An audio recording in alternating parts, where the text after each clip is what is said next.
How is existence possible? It's because nothing can stop nothing from existing. Zero must exist as it is perfectly nothing. Zero is the source. Mathematically, zero, the source, is a complete collection of Fourier basis waves whose net energy is analytically zero. It's impossible to stop these waves from existing. Their essence is to exist.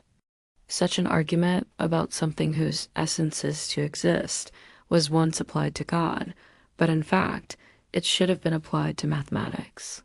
It was not God that created the universe, it was mathematics. It is not God that is eternal and necessary, uncaused and uncreated. It is mathematics. It is mathematics that creates science, not science that creates mathematics. Mathematics is not unreal. It's the only reality. Behind everything stands the mathematical source. It's a world of mind, a world of mathematical waves. Waves are the fiber and fabric of the universe. They are the code of reality. They are the framework for everything else. They convey all of the information in the universe. They are the information carriers, and the information they carry is what we experience as reality: phenomenal, empirical, sensory, semantic reality. What are the scientifically unobservable thoughts in your mind made of? They are made of mathematical energy waves.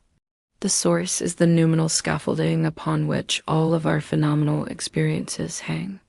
We couldn't have any experiences without the mathematical energy waves that support them and transmit them, the waves that give them an ontology and existence. This applies to all matter, including your body. You are not a body at all. Your nature and the nature of source is one and the same. What you really are is a being of mind, a mathematical being of source. That has been linked to the ludus and now feels imprisoned by it.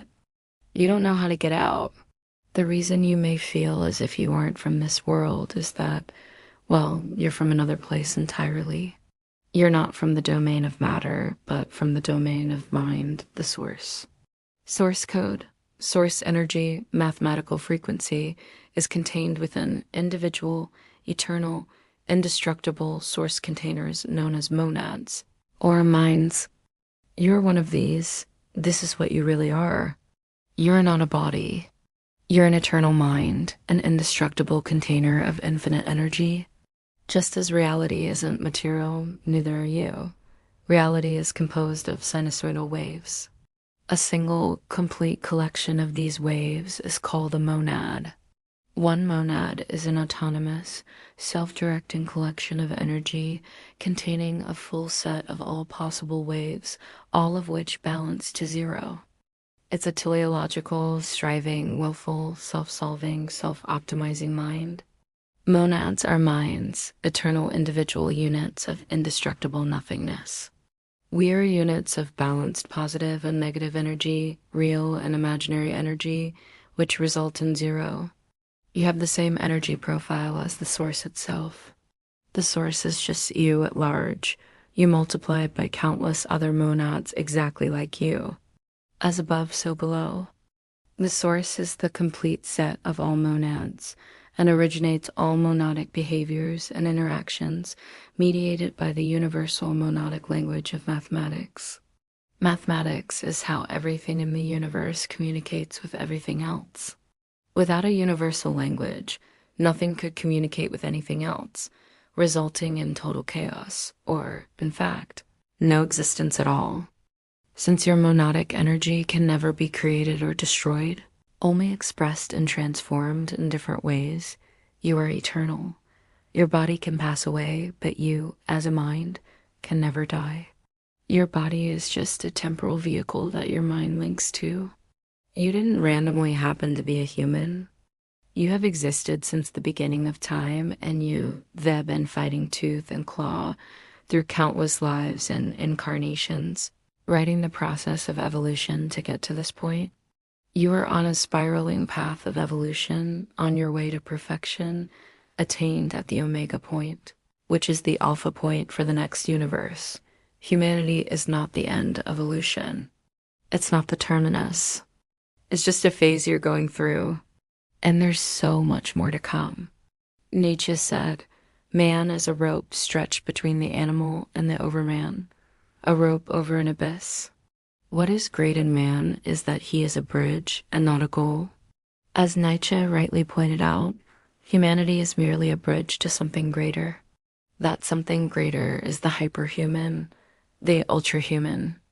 All humans have the potential to become gods and goddesses, the masters of game reality, the deities of the source.